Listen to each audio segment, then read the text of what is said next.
नमस्कार दोस्तों, आज हम एक एनीमे मूवी का रिव्यू करने जा रहे हैं जिसका नाम है एंथम ऑफ द हार्ट। हम सभी को मालूम है हमारे मुंह से निकले हुए शब्द बहुत ही पावरफुल हैं। ये शब्द किसी को इंस्पायर, ब्लेस, कर्स या फिर हर्ट कर सकते हैं। जैसे कि किसी पावरफुल चीज़ को कंट्रोल में रखना चाहिए, सेम तरीके से हमारे मुंह से निकले हुए शब्द को भी कंट्रोल करना चाहिए। यहाँ पे हमें दो तरीके का ओपिनियन देखने के लिए मिलता है। एक साइड के लोग बोलते हैं हमें अपना जो ओपिनियन है या फिर अपना जो फीलिंग्स है या फिर हम जो बोलना चाहते हैं उसको कम्प्लीटली एक्सप्रेस करना चाहिए। बाकी दूसरे हमारे बारे में क्या सोचेंगे उससे हमें कुछ फ़र्क नहीं पड़ना चाहिए। और दूसरे साइड के लोग बोलते हैं अगर हम अपने आप को बहुत ज़्यादा दूसरों के पास एक्सप्रेस करेंगे तो दूसरे हमें वीक और इमोशनल समझेंगे। यही इस मूवी का मेन कॉन्फ्लिक्ट पॉइंट भी है। ये मूवी पूरा कम्प्लीटली एक्सप्रेशन के बारे में है। अगर हम हमारे अंदर जितने भी सारे फीलिंग्स हैं हम उसको प्रॉपरली एक्सप्रेस ना कर पाए, हम उसको बॉटल अप करते रहे, हम उसको अपने अंदर रखते रहे, तो कुछ दिनों के बाद जैसे अगर किसी एक जगह पे हम बहुत ज़्यादा चीज़ रखने से वो टूट जाता है, उसी तरीके से अगर हम अपने इमोशंस को भी प्रॉपर वे में अगर एक्सप्रेस नहीं कर पाए, हम अपने अंदर रख दिए, तो वो कुछ दिन एक वायलेंट रूप लेके हमें खुद को दर्द पहुंचाता है और हमारे आसपास जितने भी सारे लोग हैं उनको भी दर्द पहुंचाता है। हमारे यहाँ पे जो चार मेन कैरेक्टर्स हैं, चार मेन कैरेक्टर्स के थ्रू ये जो पूरा जो कॉन्सेप्ट है इसको अच्छी तरीके से हमारे सामने लाता है। हमारे मूवी का जो मेन गर्ल है जून नर्स है, वो एक बहुत ही बड़बोली लड़की है, मतलब हमेशा बात करना पसंद करती है। लेकिन उसके बहुत ज़्यादा बात करने के कारण उसके बचपन में एक ट्रेजिक इंसिडेंट होता है। अभी उसके बात करने के वजह से वो ट्रेजिक इंसिडेंट हुआ है, इसीलिए वो अपने आप को दोषी मानती है और वो बात करना बंद कर देती है। वो अपने आप को किसी दूसरे के साथ घुलती मिलती नहीं है, चुपचाप रहती है और बाकी पूरी दुनिया से अपने आप को अलग कर लिया है। हमारे इस मूवी में जो मेन लीड है साकागामी, वो एक कूल डैम एटीट्यूड लेके रहता है, मतलब किसी से उसको फ़र्क नहीं पड़ता है, दूसरे को ऑब्जर्व करना उसको पसंद है, ज़्यादा किसी से बात नहीं करता है। उसके पास्ट में भी इस तरीके से कुछ इंसिडेंट्स हुए हैं जिसके वजह से वो भी ज़्यादा कुछ किसी को नहीं बोलता है, हमेशा लोगों को ऑब्जर्व करते हुए रहता है। और जो तीसरा मेन कैरेक्टर है नात्सुकी, वो भी क्या करती है, वो किसी को पास जाके कॉन्फ्रंट नहीं कर सकती है, मतलब किसी के पास जाके वो जो बोलना चाहती है वो नहीं बोल पाती, या फिर किसी को जाके किस तरीके से उसके हर्ट टाइम में उसको समझाना चाहिए, उसके प्रति सिंपैथी दिखाना चाहिए, वो नहीं कर पाती है। और चौथा मेन कैरेक्टर तासाकी, वो एक बहुत ही पॉपुलर रफ एंड टफ लड़का है, इसीलिए वो जो अपना फीलिंग्स है उसको पोलाइट वे में ना एक्सप्रेस करके हमेशा चिल्ला के गुस्सा दिखा के एक्सप्रेस करता है।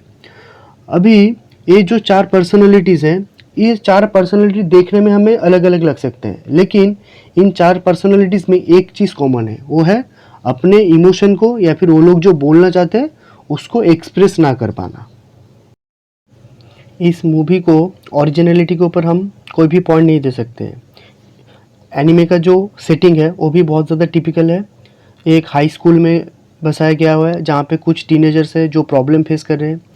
कैरेक्टर का ग्रोथ जिस तरीके से दिखाया गया है वो भी बहुत ज़्यादा प्रेडिक्टेबल है। या फिर हमें जो इस मूवी में थीम दिखाया गया है कि words and expression of us, इस थीम को भी बहुत सारे मूवी में एक्सप्लोर किया गया है। लेकिन कोई भी चीज़ ओरिजिनल हो या फिर अनओरिजिनल हो, उससे उसका क्वालिटी हम डिफाइन नहीं कर सकते। अगर किसी भी चीज़ से इंस्पायर होके उस चीज़ को और भी बेहतर तरीके से बनाया जा सकता है तो वो हमें बहुत ही पसंद आता है। यहाँ पे द एंथम ऑफ हार्ट अपना जो मैसेज कन्वे करना चाहता है वो बहुत ही अच्छी तरीके से कन्वे कर पाता है। इस एनीमे में भी जो एनीमे का जो बेसिक ट्रूप्स है, जैसे कैरेक्टर्स एक दूसरे के ऊपर चिल्लाते हैं, जब कभी भी उन लोगों को कुछ ख़राब लगता है तो दूसरे से अलग कर लेते हैं, ये सारे बहुत ही क्लीशे और क्रिंज होती हैं। लेकिन ये जो सेटिंग यहाँ पे बिठाया गया है, इस सेटिंग के थ्रू जो हमें बोलना चाहता है उसको बहुत ही अच्छी तरीके से एक्सप्रेस किया गया है। हमें जो कैरेक्टर प्रोग्रेशन दिखाया गया है वो देख के हमें रियल लगता है, कैसे ये चार मेन कैरेक्टर एक दूसरे के साथ मिलते हैं, दोस्त बनते हैं, एक दूसरे को मदद करते हैं, अपने आप को एक्सप्रेस करने के लिए एक दूसरे के लिए केयर करते हैं। ये जितना भी मूवी आगे प्रोग्रेस होता है उतने अच्छे तरीके से ये बॉन्डिंग डेवलप किया गया है, और जो कैरेक्टर का जो प्रोग्रेशन है वो भी बहुत अच्छे तरीके से हमारे सामने लाया जाता है।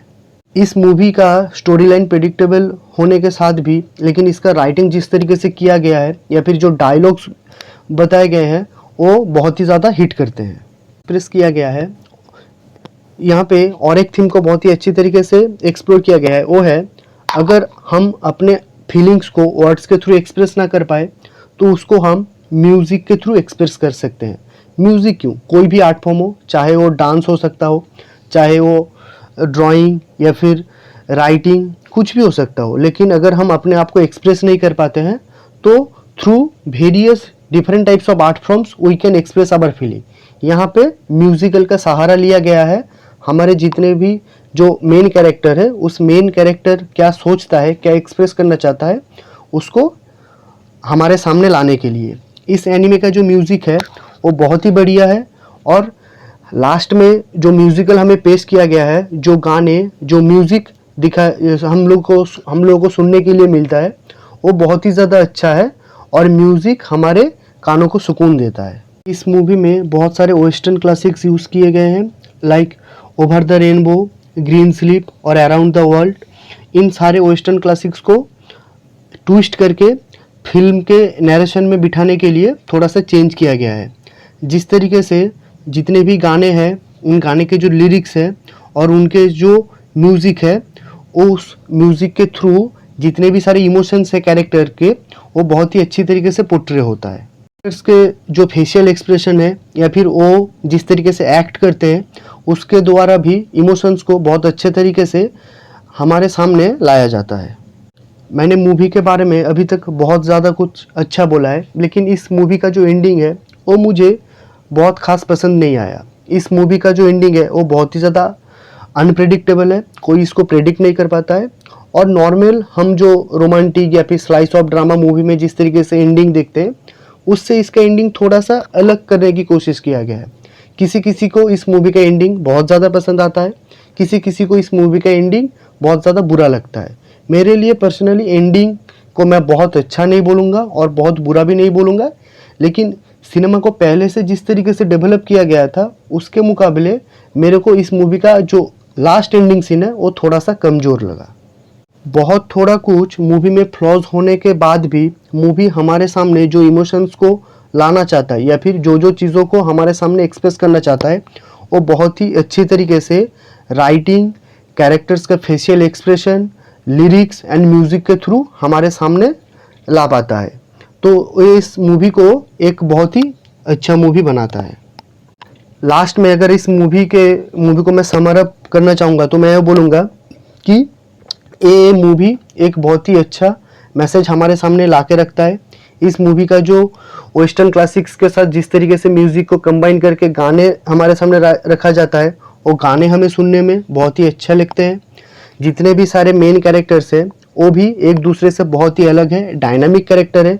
मेन कैरेक्टर्स को बहुत ही अच्छी तरीके से लिखा गया है और उन लोगों के साथ हम जुड़ पाते हैं। स्टोरी का जो प्रोग्रेशन है वो भी बहुत ज़्यादा अच्छा है, स्पेशली फर्स्ट हाफ में स्टोरी बहुत ही तेज़ी से आगे बढ़ता है, तो स्टोरी प्रोग्रेशन में भी ये मूवी अच्छा है।